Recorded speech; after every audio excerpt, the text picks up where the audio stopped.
Assalamu alaikum students. Welcome to IT Students Training C++ programming intermediate course का ये third lecture है। Students, second lecture में हमने function से स्टार्ट लिया था, जो कि बहुत इम्पोर्टेंट टूल है। इसको बार बार यूज़ किया जाता है और ये हमारे बहुत ज़्यादा काम को आसान कर देता है। बहुत ज़्यादा काम इस सेंस में कि अगर आपका कोई एक काम है जो बार बार आपने करना है, तो वो बार बार लिखने की बजाय आप उसको सेपरेटली एक फंक्शन में लिख देते हैं और जहां जहां आपको ज़रूरत होती है आप उस फंक्शन को यूज़ कर लेते हैं।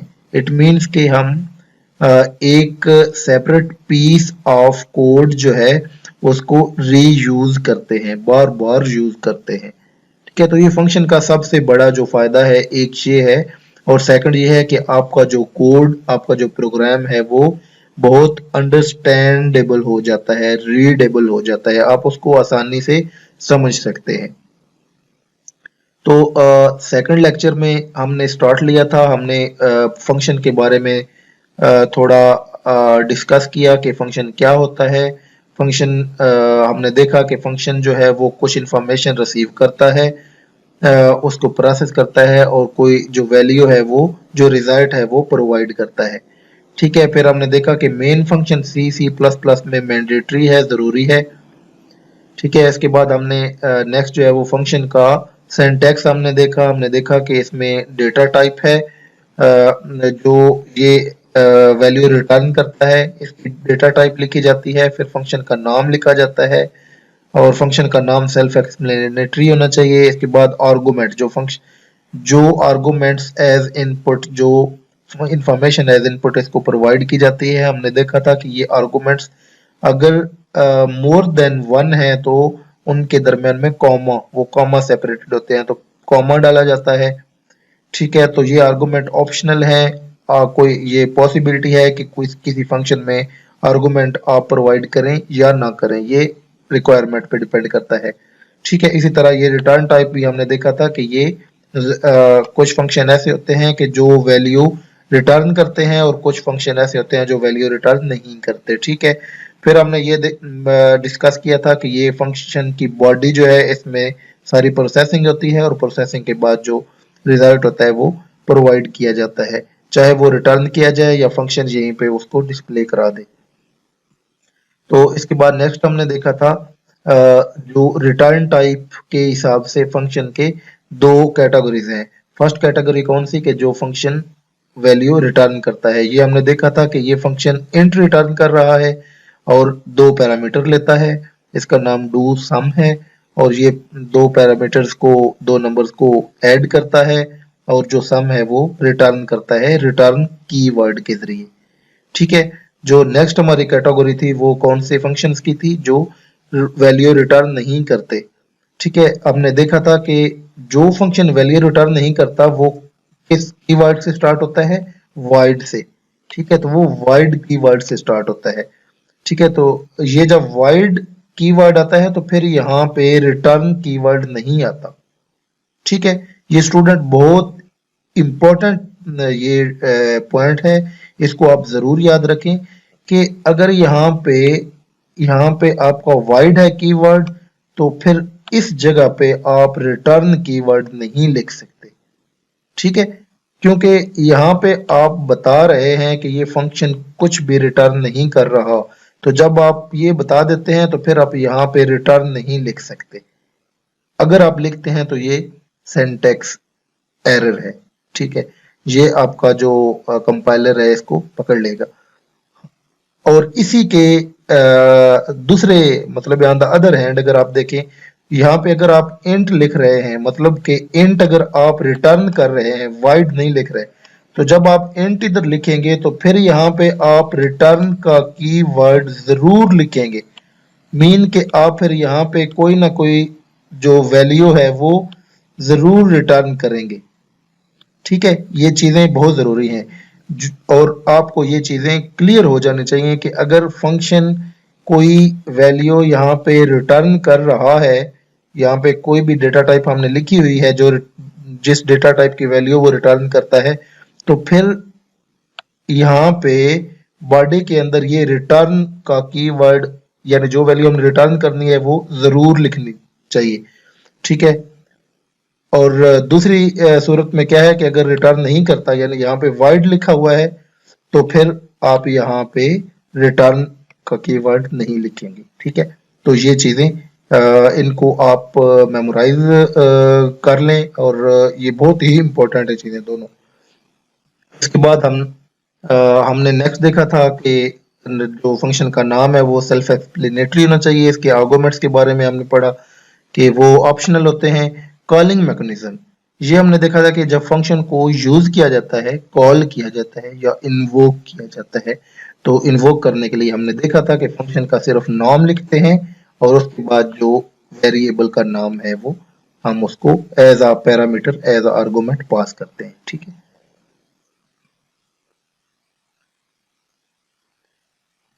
तो ये था हमारा प्रीवियस लेक्चर। इस लेक्चर में स्टूडेंट हम बहुत ही इम्पोर्टेंट फंक्शन का जो फंक्शन को हम डिक्लेयर करते हैं और फंक्शन को कैसे हम लिखते हैं, इसके बारे में हम स्टडी करेंगे। जैसे वेरिएबल को हम डिक्लेयर करते हैं और उसके बाद वेरिएबल को इनिशियलाइज करते हैं, इस तरह फंक्शन को भी हम डिक्लेयर करते हैं और फिर उसके बाद फंक्शन को डिफाइन करते हैं, फंक्शन की डेफिनेशन लिखते हैं। There are these are two different things। कौन कौन सी? फंक्शन डिक्लेरेशन और फंक्शन डेफिनेशन, ये दोनों डिफरेंट चीजें हैं। फंक्शन डिक्लेरेशन, इसको सिग्नेचर भी कहते हैं, सिग्नेचर ऑफ फंक्शन। ये क्या है? It includes function return type, name and arguments data type. ठीक है। तो जो फंक्शन की डिक्लेरेशन है इसमें ये तीन चीजें होती हैं। फंक्शन का नाम, फंक्शन की पहले जो रिटर्न टाइप है। ठीक है। Return type mean data type, return data type. उसके बाद फंक्शन का नाम और जो फंक्शन वो आर्गुमेंट जो इंफॉर्मेशन एज इनपुट लेगा वो उसकी डेटा टाइप। ठीक है। तो ये तीन चीजें अगर हम लिखें तो ये फंक्शन की डिक्लेरेशन या फंक्शन का सिग्नेचर होता है। फॉर एग्जाम्पल ये देखें, इंट जो है ये आपका रिटर्न डेटा टाइप है। ठीक है। स्क्वायर फंक्शन का नाम है और इंट आर्गुमेंट की डेटा टाइप है। ठीक है। तो जब हमने फंक्शन लिखना स्टार्ट करना है तो सबसे पहले हम फंक्शन को ऐसे डिक्लेयर करेंगे, ये फंक्शन की डिक्लेरेशन या फंक्शन का सिग्नेचर हो जाएगा। ठीक है। ओके, नेक्स्ट मूव करते हैं कि फंक्शन की डेफिनेशन, फंक्शन को हम डिफाइन कैसे करते हैं। ओके, तो it includes actual function code. इसमें फंक्शन का एक्चुअली कोड होता है, एक्चुअल जो इंप्लीमेंटेशन होती है वो यहाँ पे होती है फंक्शन डेफिनेशन में।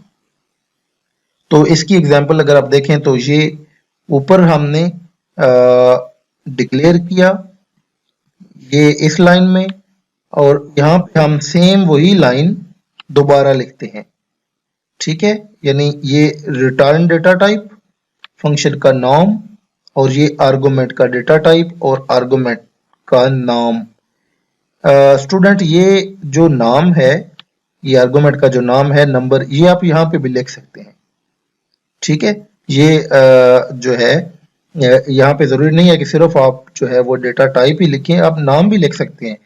ये कंपाइलर की तरफ से कोई इस पे ऑब्जेक्शन नहीं है, ये कंपाइलर इसको कंपाइल कर देता है। ठीक है। लेकिन ये डेटा टाइप यहाँ पे लिखना जरूरी है। इस जो डेफिनेशन है यहाँ पे डेटा टाइप भी, ठीक है, ये डेटा टाइप भी और जो आर्गुमेंट का नाम है ये भी, ये दोनों देने जरूरी हैं। ठीक है। ये आप नोट करें कि जो डेफिनेशन है, ये जो डेफिनेशन है यहाँ पे डेटा टाइप हमने दिया और उसका जो नाम है आर्गुमेंट का वो देना जरूरी नहीं है। अगर आप दे दें तो कोई मसला नहीं है, कोई एरर नहीं है। अगर आप ना दें तो फिर भी कोई एरर नहीं है, लेकिन जो डेटा टाइप है वो देना जरूरी है। जबकि यहाँ पे डेफिनेशन में जो डेटा टाइप है ये भी, और आर्गुमेंट का जो नाम है ये भी, दोनों देना जरूरी है। ठीक है, एक और यहाँ पे अगर आप देखें तो डिक्लेरेशन में ये एंड पे सेमी कॉलन आ रहा है, यहाँ पे सेमी कॉलन नहीं होता। ठीक है, ओके। तो इसके बाद पैरेंथेसिस के अंदर एक्चुअली जो फंक्शन है इसकी बॉडी होती है, और अगर आप देखें तो यहाँ पे हम रिटर्न कर रहा है ये फंक्शन, क्योंकि यहाँ पे हमने ये लिखा हुआ है कि इंट, यानी इसकी रिटर्न टाइप इंट है। तो इसको ये नंबर लेता है, ये वाला नंबर। ये देखें, अगर इस नंबर को मल्टीप्लाई करता है इसी नंबर के साथ, ये मल्टीप्लिकेशन का साइन है, और मल्टीप्लाई करके इसी एक लाइन में हम कर सकते हैं कि मल्टीप्लाई कर इसी नंबर से ये मल्टीप्लाई करे, और जो भी मल्टीप्लिकेशन का रिजल्ट है उसको ये रिटर्न कर दे। ठीक है, तो ये फंक्शन की डेफिनेशन है।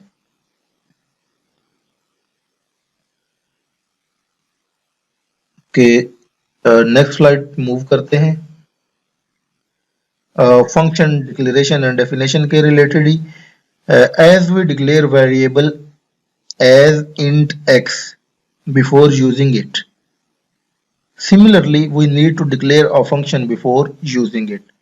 ठीक है, तो जैसे हमने वेरिएबल डिक्लेयर करने, वेरिएबल को यूज करने से पहले उसको डिक्लेयर किया था, इसी तरह फंक्शन को यूज करने से पहले उसको डिक्लेयर किया जाता है।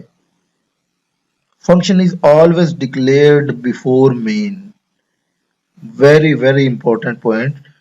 फंक्शन को जब डिक्लेयर किया जाता है तो वो हमेशा मेन फंक्शन से पहले डिक्लेयर किया जाता है। ठीक है, मैं आपको वापस ले चलता हूं डिक्लेरेशन पे, कि ये जो डिक्लेरेशन है ना, ठीक है, ये जो आप डिक्लेयर कर रहे हैं इसको हमेशा मेन फंक्शन से पहले डिक्लेरेशन की जाती है ये फंक्शन की। ठीक है, और ये जो फंक्शन की डेफिनेशन है ये हमेशा मेन फंक्शन के बाद। हाँ, ये पहले भी की जा सकती है, वो भी मैं आपको नेक्स्ट जो है ना वो बताऊंगा, लेकिन ये जो डिक्लेरेशन है ये जरूरी है कि आप इसको मेन से पहले करें। ठीक है,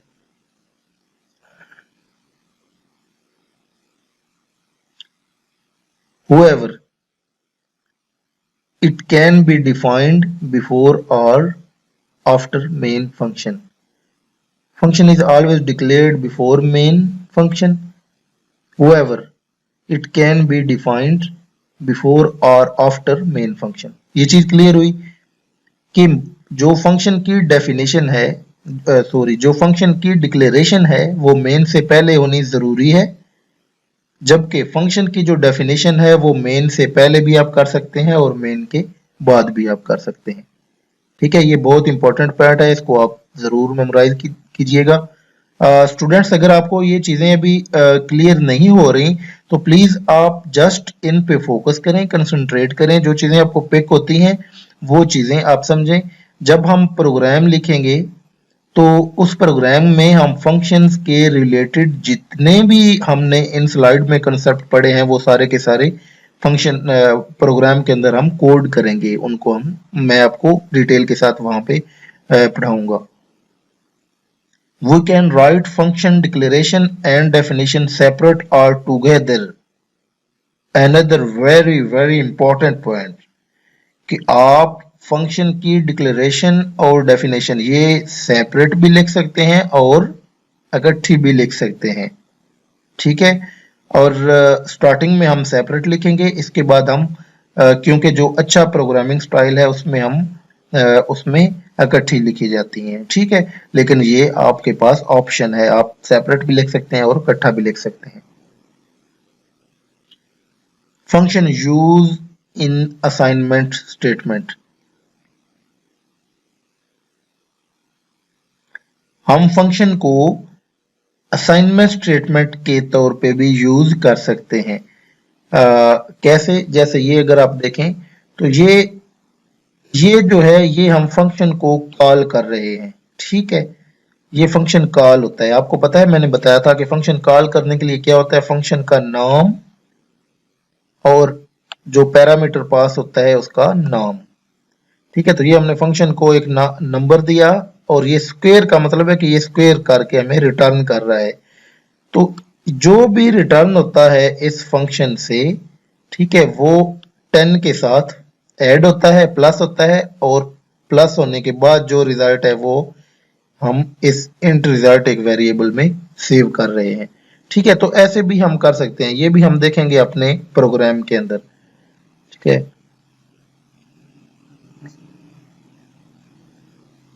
function declaration and definition, we can do function declaration and definition in 3 ways। ठीक है, फर्स्ट क्या है कि declare function before main function and define it after main function.